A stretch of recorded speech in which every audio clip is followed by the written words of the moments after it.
Well, new this morning, high-speed internet access is so important to our day-to-day lives, but many people still don't have access to resources because they can't get it. The Arkansas State Broadband Office has been working on that issue, and they're seeing progress. 5 News reporter Morgan Wrigley spoke with the state broadband director about a recent growth across the state. Good morning.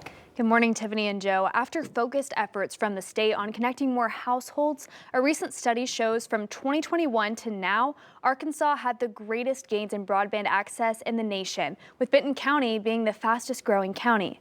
The study by Hosting Advice shows a 9% increase in broadband access across the state over 4 years. That's close to 120,000 new connections. Glenn Howey, the state broadband director, says getting high-speed internet access to rural areas has been the focus. And he says the growth over the past 4 years is largely thanks to state and federal grants and private investments from internet service providers.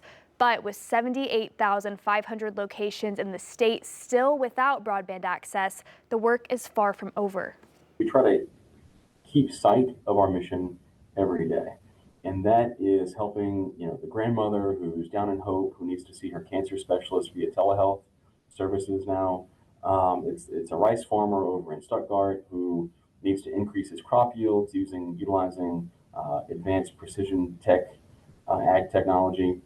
It is the little second grader right in the Bella Vista area who doesn't have to go to Walmart parking lot anymore to do his homework. He can actually be at home with his parents at the kitchen table.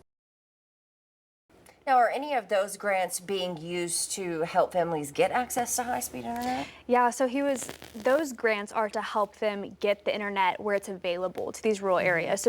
But what he said was that they can have these wires running all through Arkansas to make the internet available, but people have to be able to afford to access it, and they also have to have the devices they need to access it. So there are also some federal and state programs that help with affordability. And he was saying that affordability and access are two other components of this that are really important too. Yeah, so when will that next round of grants be rolling out for people in rural areas? Yeah, the next round of grants for getting the internet available to these rural areas will be rolling out next month, so coming up pretty soon. All right, thanks for that, Morgan. Yeah.